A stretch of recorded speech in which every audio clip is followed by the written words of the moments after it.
जय Shri Krishna viewers, welcome to astro intelligence videos. सबसे पहले सभी दर्शकों को आज की गुरु पूर्णिमा की ढेरों शुभकामनाएं। दर्शकों, जैसे आज गुरु पूर्णिमा है, आप सभी अपने अपने गुरुओं को नमन भी कर रहे हो और उनको गुड विशेस भी भेज रहे हो।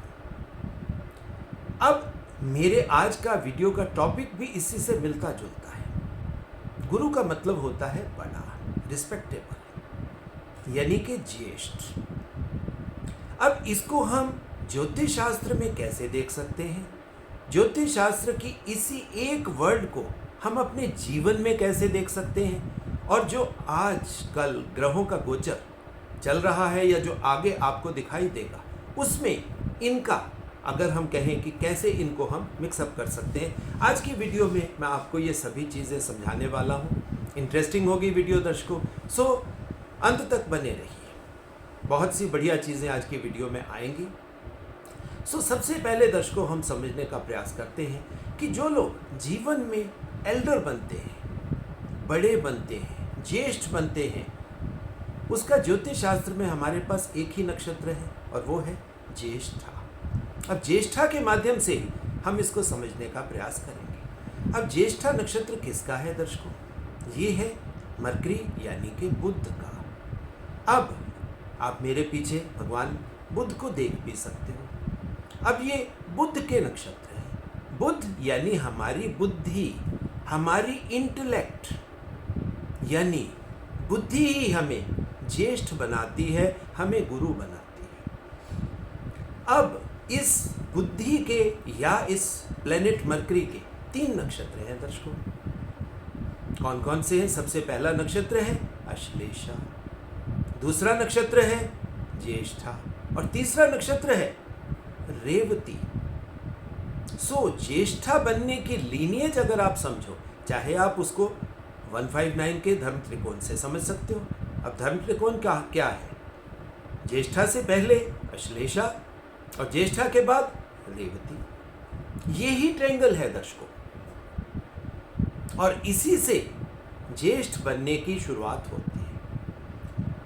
अब अश्लेषा में क्या होता है दर्शकों, पहले आप उसको समझिए, क्योंकि यहीं से शुरुआत होगी बुद्धि की एलिवेशन की। अब अश्लेषा को हम एसोसिएट करते हैं सर्प से, नाग से। अब सर्प का एक खास फीचर होता है, खास क्वालिटी होती है कि जब भी सर्प, चाहे वो गुस्से में हो, चाहे खुश हो, नाच रहा हो, यानी कि जो भी उसके मन के अंदर भाव होते हैं, सर्प उसको एक्सप्रेस करता है, दिखाता है। कैसे दिखाता है? वो अपना फन उठाता है ऊपर की तरफ। और जब भी ऊर्जा दर्शकों ऊपर की तरफ उठेगी तो वो आपको ऊपर उठाएगी। और ये ऊर्जा का प्रिंसिपल भी है कि हम अग्नि को नीचे से प्रज्वलित करते हैं और अग्नि ऊपर की तरफ उठती है। ऊर्जा का भी यही प्रिंसिपल है, एनर्जी ऊपर की तरफ जाती है। और जब ऊपर की तरफ जाएगी तो शरीर उसके पीछे जा रहा है। यानी जब आप फन उठाते हो, दूसरों को दिखाने की कोशिश करते हो, चाहे वो आपने गुस्से में उठाया और चाहे आप खुश हो, नाच रहे हो, तब उठाया। अब ये चीज़ आप देख सकते हो, जब भी सर्प और सर्पिनी आपस में जब खुश होते हैं, मैरी मेकिंग करते हैं, तो वो इसी तरह फन उठाकर नाचते हैं दर्शकों। अब ये जो एलिवेशन है, ये उस सर्प का एक्सप्रेशन है। और इसमें जो खास पॉइंट आपको ध्यान देना है, कौन सी चीज़ ऊपर उठ रही है? ब्रेन। हम अपने ब्रेन को ही ऊपर उठा रहे हैं। और ब्रेन संचालित होता है शरीर के हार्मोन से। सो यहाँ पर एसोसिएशन हार्मोन्स की भी आएगी, और हार्मोन्स के थ्रू आप देखिए कैसी घटना घटती है कि हार्मोन्स डिक्टेट करते हैं ब्रेन के न्यूरॉन्स को। और जैसे ही न्यूरॉन्स को होते हैं, चाहे वो गुस्सा है या नाचना है, गाना है, जो भी एक्सप्रेशन का आपका सब्जेक्ट है, आप उठते हो ऊपर की तरफ। और मरकरी का तो काम ही एक्सप्रेशन है। चाहे एक्सप्रेशन आप वाणी से करो, चाहे एक्सप्रेशन आप अच्छे दिखने से करो, चाहे एक्सप्रेशन आप गाने से कर रहे हो, जो भी है मरकरी का काम यानी एक्सप्रेशन का है। एक्सप्रेशन ये बहुत इंपॉर्टेंट चीज। अब अश्लेषा में इस एक्सप्रेशन को आप इकट्ठा करिए। वैसे हम अश्लेषा को पॉइजन के साथ भी देखते हैं। अब वो पॉइजन क्या है दर्शकों?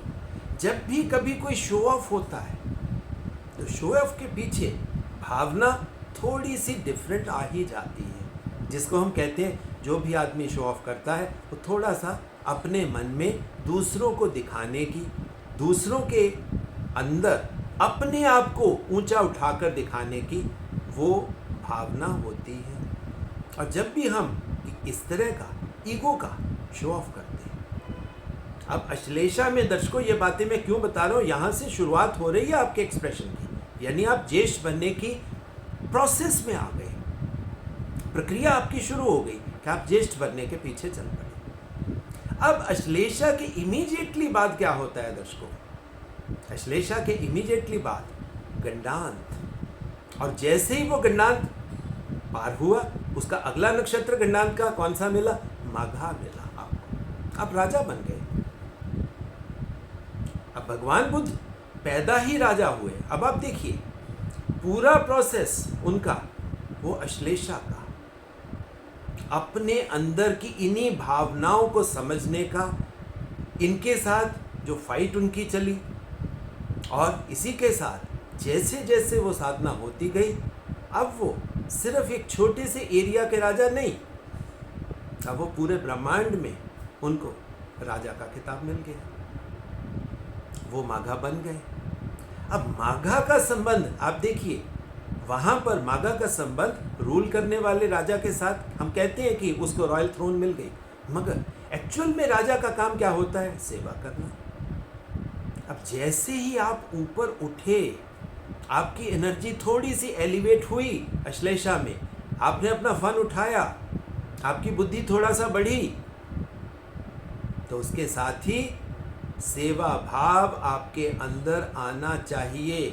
और जिसके अंदर सेवा भाव आ गया वो तो भगवान बुद्ध बन ही जाएगा, और उसकी ख्याति, उसकी रिकॉग्निशन, उसकी एप्रिसिएशन जन्मों जन्मों तक दर्शकों होने वाली है। उसको कोई रोक ही नहीं सकता। ये बड़े होने की जो भावना है, ये उसका फर्स्ट स्टेप है, इनिशिएशन, जिसको हम कहते हैं ना, पहले शुरुआत होती है, फिर चीज़ बनती है, फिर वो अपनी परिणति यानी कि एंड तक पहुंचती है। अब यहीं से वो ज्येष्ठा बनने का प्रोसेस शुरू हुआ, अश्लेषा से लेकर माघा तक का। दर्शकों ये पहला गंडांत भी है, क्योंकि बुद्धि को यहाँ पर ऑब्स्टेकल मिल रहा है। ये आपकी सबसे पहला हम्प है, ये स्पीड ब्रेकर है, ये वार्निंग सिग्नल है आपका कि आपको, कोई इंसान अश्लेषा में जन्म हुआ तो उसके लिए पहला स्पीड ब्रेकर माघा तक पहुंचने का ही है। और जो माघा में पैदा हुए, अब आप समझ लीजिए कि वो अश्लेषा से आगे निकल चुके। जब अश्लेषा से आगे निकल चुके, अब माघा बन चुके, अब उनके सामने जो आगे की छलांग है, जो जंप है, वो ज्येष्ठा की है। अब ज्येष्ठा नक्षत्र वो बुद्धि का, मरकरी का सेकंड नक्षत्र है, आपके अष्टम भाव के साथ एसोसिएटेड, साधना के साथ एसोसिएटेड। सो दर्शकों, ज्येष्ठा बनने के लिए आपको उस साधना की ग्राइंड मिल प्रोसेस से गुजरना होगा। परिश्रम है, चाहे वो इंटरनल है, मगर इसमें बहुत समय लगेगा। वो ग्राइंड मिल प्रोसेस है दर्शकों यहाँ। सो ज्येष्ठा बनना आसान नहीं है। आपके अंदर बीज पड़ गया जब आपको अश्लेषा मिला, आपकी बुद्धि के अंदर वो बीज आ गया। अब बुद्धि के अंदर ही उसे पानी मिल रहा है और उसे वो एनवायरनमेंट मिल रहा है, जिससे अब वो फन उठाना तो सीख गया, मगर उसके साथ अब उसको अंदर वो जो हम्बलनेस, वो ह्यूमिलिटी, सेवा करने की भावना एसोसिएट हो गई, तो वो माघा तक तो पहुंच गया। अब माघा के बाद ज्येष्ठा आएगा। इसके बीच के नक्षत्र दर्शकों मीनिंगफुल है, क्योंकि वो उसकी जर्नी का पार्ट है। मगर ज्येष्ठा में स्पेशली ज्येष्ठा की ही अगर आप लीनिएज देखोगे तो उससे पहले क्या है दर्शकों? अनुराधा। ज्येष्ठा के अंदर से पहले आपको अनुराधा का एक बड़ा खूबसूरत सा नक्षत्र मिलता है, और उसमें अनुराधा का मतलब ही डिवोशन है, साधना है। सो ज्येष्ठ बनने के लिए जो सबसे पहली क्वालिटी, सबसे पहला प्री रिक्विजिट वो है कि आपकी बुद्धि की एलिवेशन। सो सभी लोग गुरु नहीं बन सकेंगे दर्शकों, उसके लिए बुद्धि की वो अवस्था चाहिए, आपकी वो समझ होनी चाहिए, आपको उस प्रोसेस से गुजरे हुए होना चाहिए, तब आप ज्येष्ठ बनते हो। मगर जैसे ही आप ज्येष्ठ बने, क्योंकि मरकरी का काम है, मरकरी दिखाता है, आप कुछ बोलोगे, ज्ञान की बात बोलोगे तो वो आगे जाएगी, आप अच्छी बात बोलोगे तो वो आगे जाएगी, क्योंकि मरकरी का काम एक्सप्रेशन है, दिखाना है। सो मरकरी दिखता है। मगर यहीं पर दर्शकों एक बड़ा इंपॉर्टेंट स्पीड ब्रेकर आ जाता है, और वो स्पीड ब्रेकर क्या है? आप देखिए, मूल नक्षत्र। यहां पर केतु, माघा में केतु और तरीके से दिखाई दे रहा है, मगर मूल का केतु जो है दर्शकों, यहाँ विरक्ति दे जाता है, वैराग्य दे जाता है, आप अपने अंदर ही सिमट जाते हो। देखो, ज्येष्ठा बनने के लिए जैसे कहा जाता है, जो प्रॉवर्ब है कि कुछ पाने के लिए कुछ खोना पड़ता है। तो अब आप देखिए कि आप कौन सा प्राइस दे रहे हो। पहले में अश्लेषा में आपने कौन सा प्राइस पे किया उस राजा बनने का? कि आपके अंदर सेवा भाव, एनर्जीज अंदर से जागृत हो रही हैं, ऊपर की तरफ जा रही हैं, एलिवेट हो रही हैं, मगर आपको सेवक बन के काम करना है, उस ईगो को दबा के चलना है। अब यहाँ पर देखिए, यहाँ पर वैराग्य आ गया, विरक्ति आ गई, आप अपने मूलाधार में चले गए, आप उस एनर्जी की एलिवेशन के प्रोसेस को समझने, क्योंकि अष्टम भाव किसका है? ऑकल्ट को एक्सप्लोर करने का तो है, कि हमारी एनर्जी जागृत तो हो गई, आपको समझ में आ गया कि भाई अंदर से कुंडलिनी का खेल हो रहा है, एनर्जी का खेल हो रहा है। अब आप उसको समझने के प्रोसेस में, अब समझ कैसे आएगी दर्शकों? समझ आने के लिए आपको दोबारा से जीरो से शुरुआत करनी पड़ेगी। सो अब आप अपने मूल में जाओगे, और मूल में जाने के लिए फिर कौन सा प्राइस पे करोगे? आप समाज से कटोगे। इसी वजह से अष्टम में दर्शकों केतु इंपॉर्टेंट हो जाता है, यही कारण है। और नवम भाव में वैसे ही हम केतु को एग्जॉल्टेड मानते हैं। ये बड़ी इंपॉर्टेंट चीज कि यहाँ पर ज्येष्ठ बनने के साथ साथ वैराग्य आ जाता है। अब बहुत से लोगों को देखोगे, जितने लोग ज़्यादा नॉलेज के फील्ड में चले जाते हैं, वो कहीं ना कहीं दुनिया से कट जाएंगे, अकेले हो जाएंगे, अलग थलग हो जाएंगे, अंदर बैठ के रिसर्च के पेपर्स बनाएंगे, मगर दुनिया से कट जाएंगे। तो ये वो प्राइस है जो किसी को भी ज्येष्ठ बनने के लिए पे करना पड़ेगा। अब दर्शकों, इसका फ्यूचर देखिए, ज्येष्ठ का फ्यूचर क्या है? मैंने आपको ज्येष्ठ होने का पास्ट भी समझा दिया, अब मैं आपको समझाता हूं कि ज्येष्ठ का फ्यूचर क्या है। दर्शकों, ज्येष्ठा का फ्यूचर है रेवती, संत, महात्मा, ऋषि, महाज्ञानी, ये उसका फ्यूचर है।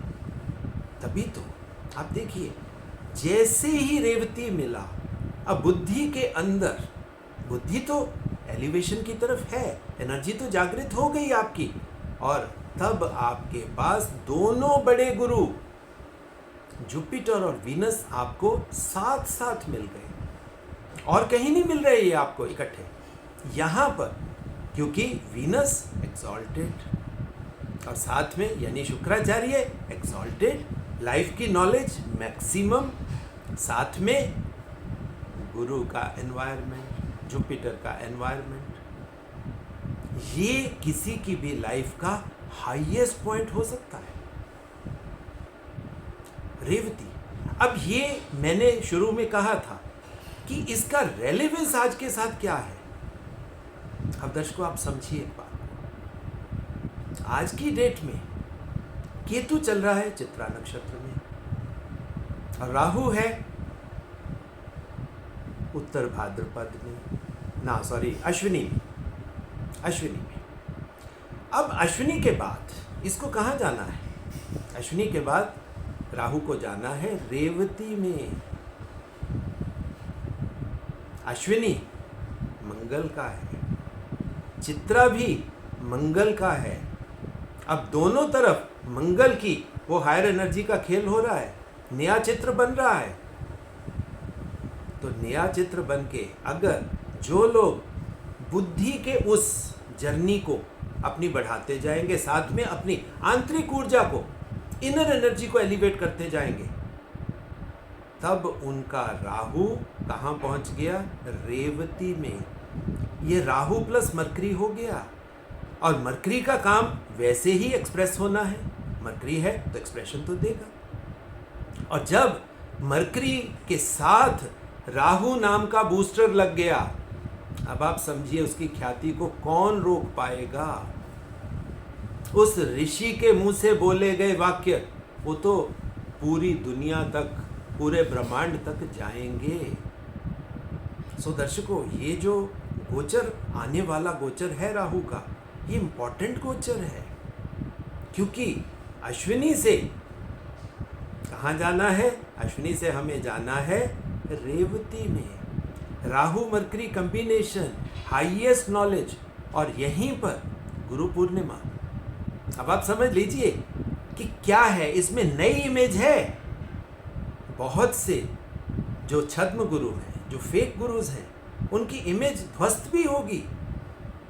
बहुत से ऐसे लोग जो अपने आप को दिखाते हैं, सिर्फ प्रोजेक्ट करते हैं, जिनके अंदर ना इंटेलेक्ट है ना ही वो साधना की एलिवेटेड एनर्जी है, उनकी इमेज दर्शकों धराशायी हो जाएगी। मगर जो लोग एक्चुअल में उस ग्राइंड मिल प्रोसेस से निकले हैं, साधना के प्रोसेस से निकले हैं, जिन्होंने वो अज्ञात से नॉलेज को प्राप्त किया है, क्योंकि नॉलेज, ये पिछली वीडियोस में मैं आपको समझाया था कि नॉलेज हमेशा ईथर, आकाश में होती है। और यहाँ पर दर्शकों आप दोबारा से देखिए, यहाँ पर ईथर तो आपको अवेलेबल है, क्योंकि मरकरी की एक खास बात है दर्शकों। अब यहाँ पर मैं आज आपको वो भी समझाता हूँ। मरकरी जहाँ भी है उसकी शक्ति स्थान में हमेशा गुरु रहेगा। 3 के सामने 9, 6 के सामने 12। जहाँ भी मरकरी है तो उसके शक्ति स्थान में गुरु है, यानी बुद्धि को समर्पण करना है। क्योंकि जब तक बुद्धि ईगो में रहेगी, गंडांत में फंसेगी, स्पीड ब्रेकर मिलेगा। अगर बुद्धि सरेंडर कर देती है, समर्पण कर देती है, मगर बुद्धि का एक खास बात है दर्शकों, ये बुद्धि के फीचर अब मैं आज को समझा रहा हूँ। इंपॉर्टेंट वीडियो, इसीलिए मैंने कहा था बहुत इंपॉर्टेंट है ये वीडियो, क्योंकि बुद्धि क्या है? आपके चंद्रमा का बेटा है। चंद्रमा आपकी बाहरी और आंतरिक आंखें हैं, देखते हो आप चंद्रमा से, यानी आपका मन है, मन आपकी आंखें हैं, और मरकरी उसी मन का, उसी आंखों का फ्यूचर है, यानी बेटा है। यानी जो भी आप मन के थ्रू देख रहे हो, अब मन की गति को समझो। जो भी हम देखते हैं, अब इसमें वही क्वांटम फिजिक्स की बात आती है कि जो चीज़ को हम ऑब्जर्व कर रहे हैं या ऑब्जर्व करना चाहते हैं, वही चीज़ हमें आगे दिखाई देगी। कभी कभी दृष्टा और दृश्य, ये दोनों दर्शकों एक ही हो जाते हैं। दृश्य और दृष्टा में फर्क नहीं रहता। और ये जो बात मैं बोल रहा हूँ, ये सिर्फ वो लोग समझेंगे जो ऑलरेडी, जिनकी ऊर्जा रेवती में जा चुकी है। साइंस वाले में आइंस्टाइन जैसे लोग समझ सकते हैं, या जो उस तरह के रिसर्चर्स थे जिन्होंने फिजिक्स और लाइफ को अलग नहीं रखा, फिजिक्स और लाइफ दोनों की एनर्जीज को इकट्ठा समझा है, वो लोग इस चीज़ को समझ सकते हैं कि दुनिया वही है जो हम देखते हैं और जो हम बनाना चाहते हैं। ये मन का ही खेल है। अब हमारा ज्योतिष शास्त्र कहाँ से शुरू होता है दर्शकों? वेदों में शिव संकल्प सूक्त के मंत्र पढ़ लीजिए। तन में मना शिव संकल्प मस्त।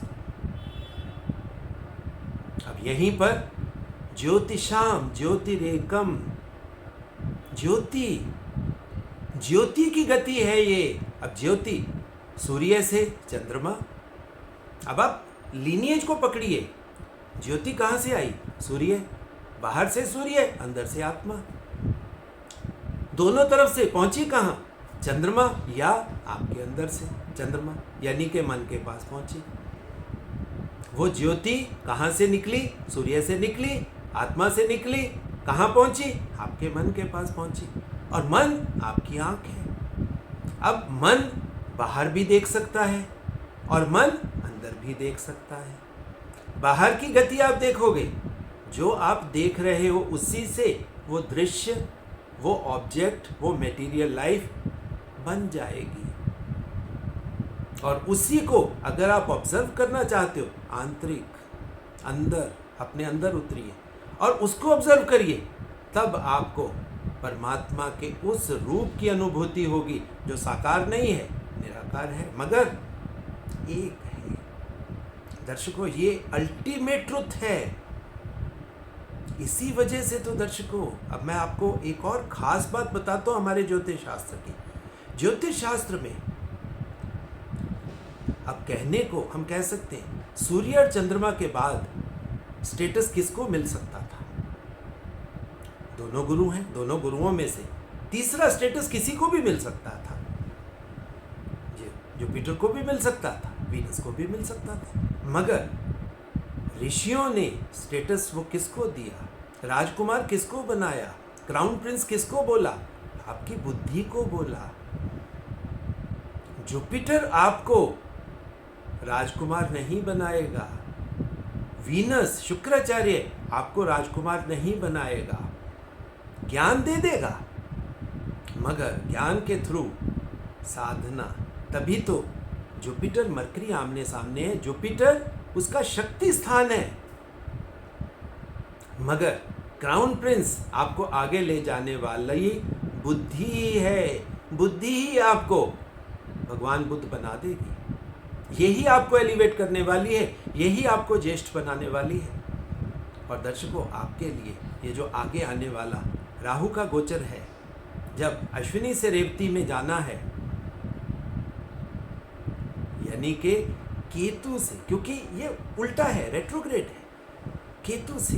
केतु एंड भी है और केतु क्या है? शुरुआत भी है। हर वीडियो में मैं कहता हूं कि केतु मुझे बहुत पसंद है, क्योंकि एक ही चीज के अंदर अंत भी है और शुरुआत भी है, एंड भी है, बिगनिंग भी है। और ये जो बिगनिंग है दर्शकों, ये तो बहुत इंपॉर्टेंट बिगनिंग है। हाईएस्ट लेवल ज्येष्ठ का, highest Elder, respectable Elder, knowledgeable Elder. तो ये छोटी बात नहीं है दर्शकों, ये बहुत बड़ी घटना है। सो आने वाले गोचर के लिए अपने आप को तैयार करिए।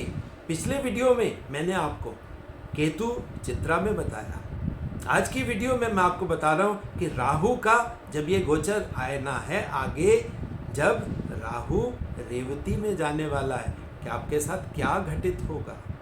तैयारी कर लीजिए, क्योंकि मगर तैयारी के लिए एक खास बात यहाँ पर है। दोनों के गोचर में केतु चित्रा में मार्स है, बजरंगबली है, शक्ति है, मोटिवेशन है, डिजायर भी है। और यही चीज अश्विनी के बाद, अश्विनी में एनर्जी है, मोटिवेशन है, स्ट्रेंथ है, मार्शल एनर्जी है, डिजायर है, मगर जाना कहाँ है? यही तो आपका फ्यूचर भी तो बन सकता है। ये सिर्फ बुद्धि का फ्यूचर की अकेली बात नहीं है। अब इसी नॉलेज को आप अपने जीवन से जोड़ दीजिए, तो ये घटना आपके साथ भी घटित हो सकती है। आपके अंदर भी वो एल्डर बनने का बीज पड़ सकता है, गुरु बनने का बीज पड़ सकता है। और वैसे भी दर्शकों, गुरु पूर्णिमा पर हर गुरु के लिए शास्त्रों में एक बात लिखी है कि ये ज्ञान आपका नहीं है, आपको भी कहीं से मिला है। सो उस ज्ञान के प्रति आप हमेशा समर्पण दिखाइए, हमेशा अपना अहोभाव दीजिए, अपना ग्रेटिट्यूड दीजिए। और आपकी ड्यूटी क्या है? अगर प्रभु ने आपको उस नॉलेज से नवाजा है, वो नॉलेज आपको दी है, अब आपकी ड्यूटी सिर्फ एक ही है कि आप उस नॉलेज को बांटो, उस नॉलेज को शेयर करो, और बिना भेदभाव के, बिना बायसेस के, बिना किसी को फेवर किए और बिना किसी से एनिमिटी बनाए। क्योंकि जब हम इस तरह करेंगे तो आपको वो स्पीड ब्रेकर फिर नहीं मिलने वाले जो स्पीड ब्रेकर आपको मिले थे जब पहला गंडांत आया, यानी कि अश्लेषा से माघा के बीच में मिला। दूसरा स्पीड ब्रेकर आपको मिला, कहाँ पे मिला? वो मिला आपको ज्येष्ठा से मूल के बीच में जाने का, जहाँ विरक्ति आ गई। मगर यहाँ पर दर्शकों आप देखिए, ये रेट्रोग्रेड मोशन है। अब आपको स्पीड ब्रेकर नहीं मिलेगा अगर आप वहीं पर स्थित हो जाओ। शास्त्रों में इसके बारे में क्या बोला गया है? स्थित प्रज्ञ हो जाओ। आपकी बुद्धि, आपकी मेधा, आपका इंटेलेक्ट स्थित हो जाए, और यही ज्ञान की पराकाष्ठा है, हाईएस्ट लेवल है दर्शकों। सो आज गुरु पूर्णिमा के दिन गुरुओं के प्रति, जो जो गुरुओं ने मेरे जीवन में मुझे यहाँ तक पहुँचाने में हेल्प करी, उस नॉलेज के प्रति भी अहोभाव, उन गुरुओं के प्रति भी अहोभाव, और सबसे बड़ा अहोभाव तो परमात्मा के प्रति, जिसने वो एनवायरनमेंट मेरे लिए प्रदान किया। और मैं अपनी ड्यूटी पूरे मनोभाव से, पूरे दिल से कर रहा हूँ। वो नॉलेज मैं आप सब तक रेगुलरली शेयर कर भी रहा हूँ, और प्रॉमिस है वो आगे भी ये यात्रा इसी तरह जारी रहेगी। सो दर्शकों, जो निवेदन हर वीडियो के एंड में मैं आपसे करता हूँ, इस वीडियो में भी करूँगा कि एस्ट्रो इंटेलिजेंस आपका अपना चैनल है, इसे ज़्यादा से ज़्यादा लाइक करें, शेयर करें, घर घर तक पहुँचाएँ, और साथ में बेल आइकन दबाते रहें ताकि नोटिफिकेशंस आपको समय से मिल सकें। और जो दर्शक अपने चार्ट मुझसे एनालाइज करवाना चाहते हैं या हमारे इंस्टीट्यूट में नॉलेज लेना चाहते हैं, उन सभी के लिए मेरा एक ही फ़ोन नंबर है, कॉन्टैक्ट नंबर आप नोट कर लीजिए, दैट इज़ 9881164480। सो दर्शकों, दोबारा से गुरु पूर्णिमा की बहुत बहुत शुभकामनाएं, और अगली वीडियो आने तक बहुत बहुत आशीर्वाद, बहुत बहुत प्यार।